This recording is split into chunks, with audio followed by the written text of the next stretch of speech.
What up, people? Welcome to the Vawulence News. So, the Recording Academy, aka the Grammys, have got people fucked up. Well, specifically West Africans, more specifically Ghanaians and Nigerians, more specifically Nigerians, after claiming Afrobeats is an infusion of Black American music and West African music. And say people came for them is like an understatement. Yo, people were pissed. So somebody at the Recording Academy, aka the Grammys, decided to wake up and write an article rubbishing the origins, the beginnings of Afrobeats and crediting it to a source that's inaccurate. And people were not having it. Shout out to 3D Consort Touch and all the other new subscribers. If you're new here, click on the subscribe button, click on the bell, and click on all. Thank you very much. So he started off with a tweet and a caption of the article saying Afrobeats is a mesmeric blend of #West African and Black American music that has quickly become a global pop phenomenon.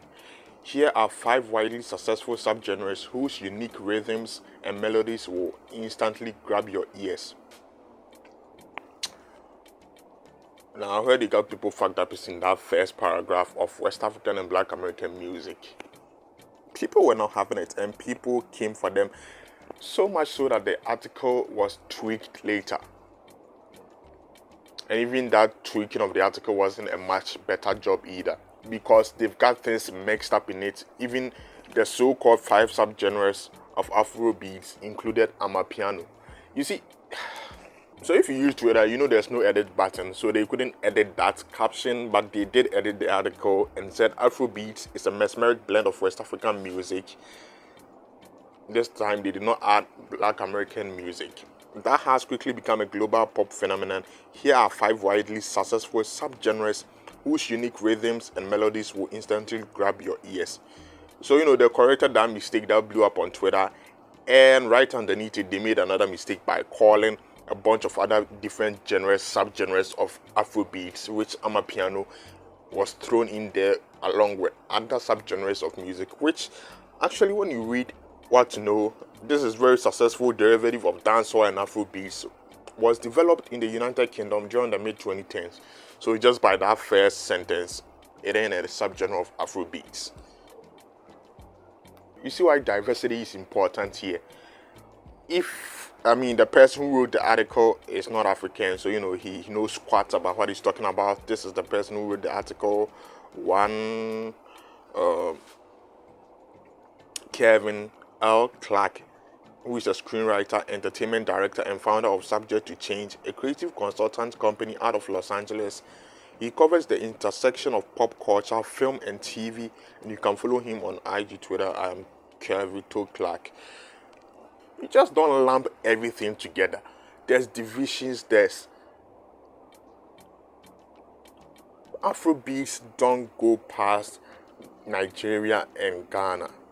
These are the originators of Afrobeats. Even like I said in the comments, even West Africa, the entirety of West Africa cannot be said to be Afrobeats, because there are francophone countries that do not do Afrobeats. And I think there are even some anglophone countries in West Africa that do not really champion or do a lot of Afrobeats.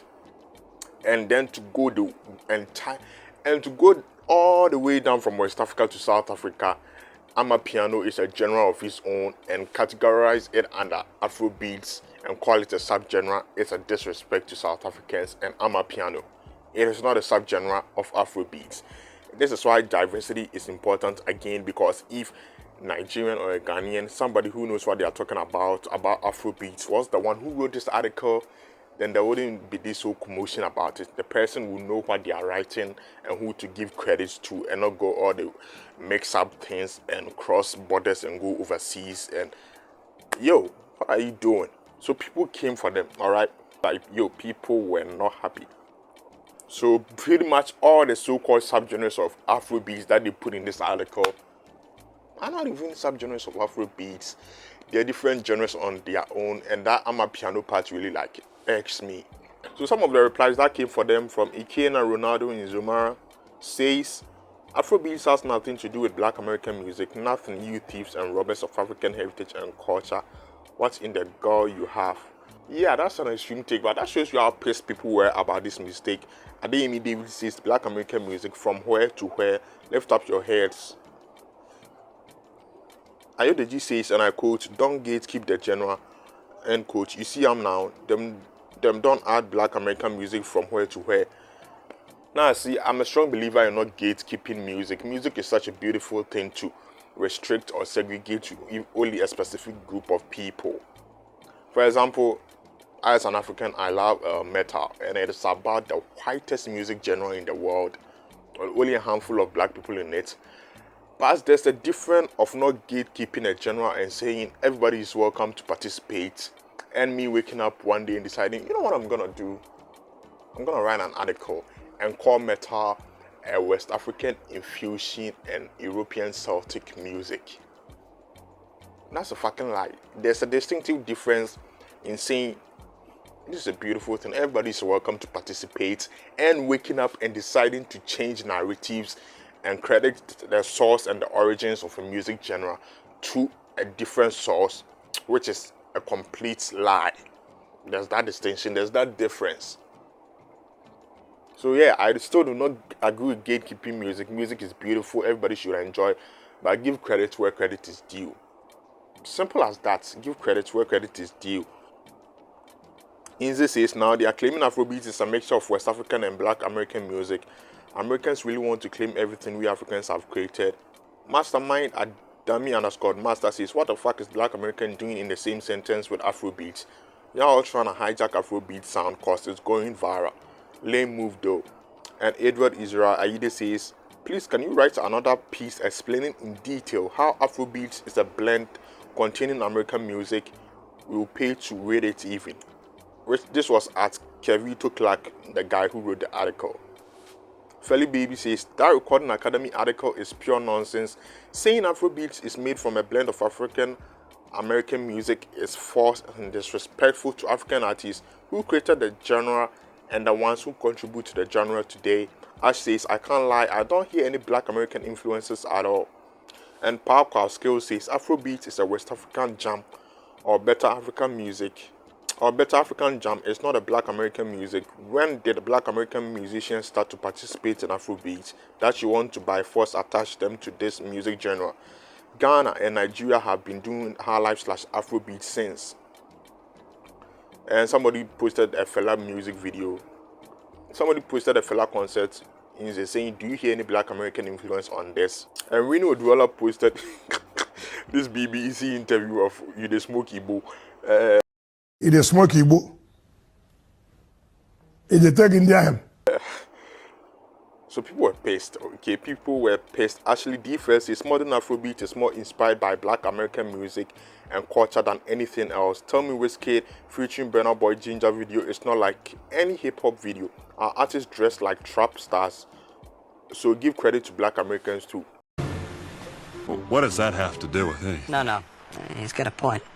See, I feel like this is an interesting comment from Ashley because she has some point. And the blame cannot be entirely on Clark, who wrote the article, because there are some African musicians who they do way too much to sort of belong.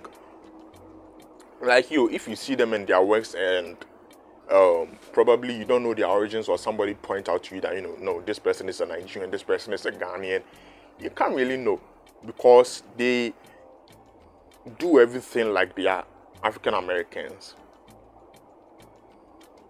Some of them do their music video, their apparels, their everything screams African American. So if you don't know them and unless somebody points it out to them that no, this person is African, you can't really tell. And I feel like, if you are apportioning blame, some should go to the right places. And not just the musician, the fans too should be blamed because they're all mock musicians who don't get BET nominations or BET awards or Grammy or this, which doesn't even make sense that you use that to decide if this African musician is successful or not, because this person makes music mostly for Africans. So if they get nominated or get an award from the Headies or the VGMAs, that's all that should matter, because the people who they mostly make the music for votes on this award scheme to say that they are the best and they deserve this award or that award.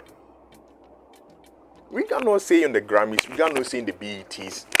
So why do you people keep using it to use it as the yardstick to decide if our music are successful or not, if our musicians are successful or not? So yeah, part of the blame should to go to some of the artists and most of the fans who make these musicians feel like they are useless because they haven't been nominated or won a BET award or any foreign award. So y'all should blame yourselves too. I agree with Ashley on this one. Where somebody mentioned, Osas the Plug says, this is the problem with wanting an award that is not ours. Which one is blend of West African and Black American music? Who they blend them? Make we not come 2x for head. Rovell says, this is what you get when you have too many Afro fusions. And Larry says, if claiming Afrobeats as justice, what will make Grammy put it in a more acceptable category, then keep your fucking awards and nominations.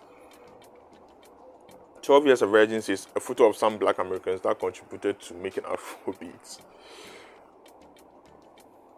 Classic say they won't collect Afrobeat now. This is Sophia picture, they tear me.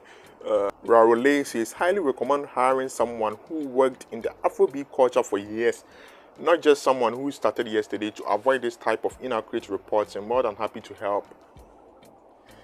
Which brings everything I said in the beginning into a full circle. This is why diversity is important, because when you let somebody who is in the know-how do this job, there wouldn't be certain mistakes like this, instead of making somebody who really doesn't really understand the culture that much to write an entire article on it for the recording academies. So yeah, I'm sure they learned their lesson by now with a plethora of replies, which is still, I don't know if by now they pull down the tweet or not, but if it's still up, I'm sure they're still getting a lot of angry replies, because the so-called edits they did and informed people they've done an edit wasn't really much help either, because those so-called 5 subgenres of Afrobeats have nothing to do with Afrobeats itself. On that note, hire the right people to write the right articles. It ain't that hard. Leave a comment, let me know how you feel about this. Like, subscribe, catch you later.